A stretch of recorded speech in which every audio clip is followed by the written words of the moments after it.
একটা মেয়ের পূর্ণতা তখনই আসে যখন সে মা হয়। দীর্ঘ 10 মাস 10 দিন অনেক কষ্টের পরে যখন সে গর্ভে ধারণ করা সন্তানটাকে জন্ম দেয়, তখন তার খুশির সীমা থাকে না। মা হওয়ার অনুভূতিটাই অন্যরকম। লক্ষ্মী সোনা, আদর করে দিচ্ছি তোকে, লক্ষ চুমু।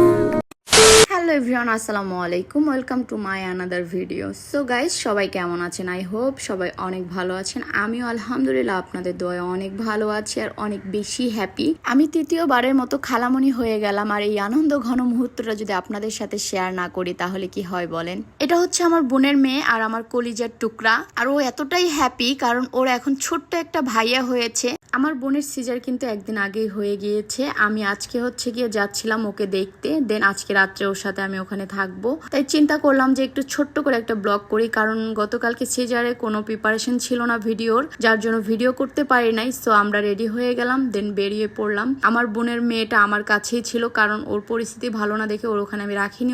ওকে আমি আমার বাসায় নিয়ে চলে আসছি, দেন ওকে নিয়ে আমি বেরিয়ে পড়লাম। তারপরে এই যে আপনাদের ভাইয়া, এখন আমরা সবাই মিলে দাঁড়িয়ে রয়েছি ভ্যানের জন্য, কারণ আমাদের এখানে ভ্যান, রিক্সা আর হচ্ছে গিয়ে অটো ছাড়া কিছুই চলে না। আর এখানে বেশি প্রযোজিত হচ্ছে গিয়ে ভ্যানের মধ্যে আমরা বেশিরভাগ হচ্ছে চলাফেরা করি। যাই হোক, এখানে আমরা ভ্যানে উঠে গেলাম। এই যে আপনাদের ভাইয়া এখন চিন্তা করতেছে ও একটু ভ্যান চালাবে। ও ভ্যানওয়ালা আঙ্কেল একটু বাইরে গেছে, ও বলতেছে আমি একটু ভ্যান চালাই। চলে আমার ভ্যান হাওয়ার বেগে উইরা উইরা, খুলনা শহর দেখবো দুইজন মিল্লা ঘুইরা ঘুইরা। ভ্যানওয়ালা মামা আমাদের খুবই পরিচিত, আর তার ভ্যানে আমরা অলওয়েজ যাতায়াত করি, ফোন দিলেই চলে আসে। তো ভালোই ভ্যান চালাচ্ছে দেখেন আপনাদের ভাইয়া। আমি ভাবছি ভবিষ্যতে ওকে আমি ভ্যানই কিনে দেবো, যাতে ও ভ্যান চালায়, সংসার চালাইতে পারে।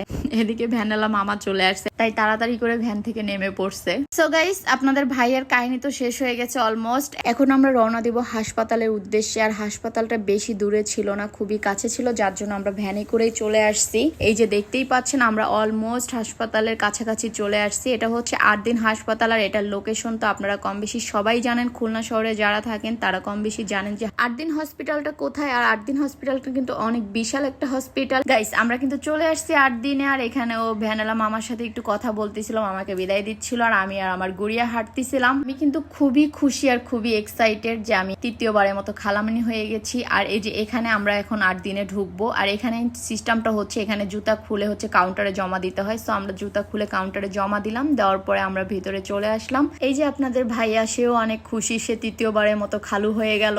আমার বোনকে যখন সিজারের জন্য ওটিতে নিয়ে যায়, তখন আমরা খুবই আপসেট হয়ে পড়েছিলাম, কারণ ওর এটা হচ্ছে 3 নম্বর সিজার ছিল, যার জন্য আমরা খুব ভয় পাচ্ছিলাম যে আলহামদুলিল্লাহ যেন ভালোভাবে সিজারটা হয়ে যায়। আমার আব্বু আম্মু তো খুবই টেনশন ফিল করতেছিল। যাই হোক, সবকিছু অবসান করে আলহামদুলিল্লাহ অনেক ভালোভাবে সিজারটা হয়ে গেছে। আর মা ও ছেলে দুইজনই এখন অনেকটা সুস্থ আছে আলহামদুলিল্লাহ। শুধু আমাদের বাচ্চাটার ওয়েট একটু কম হয়েছে, তো এটা যাক, এটা কোনো সমস্যা ছিল না। ডাক্তাররা বলে দিয়েছে যে খাওয়া দাওয়া ঠিক মতো করলে সব ঠিক হয়ে যাবে।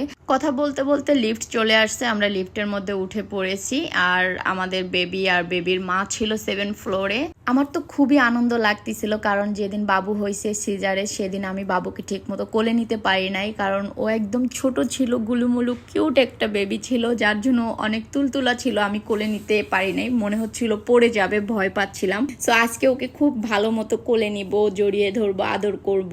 আমি যখন প্রথমবারের মতো খালামণি হয়েছিলাম, তখন যে আনন্দটা বা ফিলিংসটা আমার মনের ভিতরে কাজ করেছে, সেম আনন্দটা, সেম ফিলিংসটা কিন্তু এখনো আমার কাজ করতেছে দ্বিতীয়বার খালামণি হওয়ার পরে। যেমন আমি খালামণি হয়ে খুশি হয়েছি, সেম ভাবে আমার বাবা মাও তার নাতিকে দেখে খুশি হয়েছে।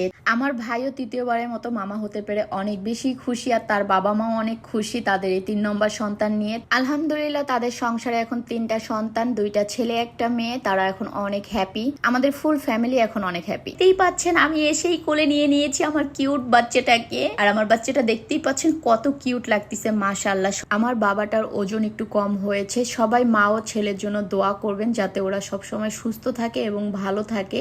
আর আমার বাবাটাকে দেখে সবাই অবশ্যই কমেন্ট বক্সে কিন্তু মাশাআল্লাহ লিখে যাবেন। আমার বাবাটাকে নিয়ে আজকের ভিডিওটা করা। আর আজকের ভিডিওটা আপনাদের কেমন লেগেছে অবশ্যই কিন্তু কমেন্ট করতে ভুলবেন না কেউই। সবাই কমেন্ট করে জানিয়ে দিবেন যে আজকের ভিডিওটা আপনাদের কতটা ভালো লেগেছে, আর আমাদের নতুন অতিথিকে আপনাদের কেমন লেগেছে সেটাও কমেন্ট করে জানাবেন। আল্লাহ হাফেজ।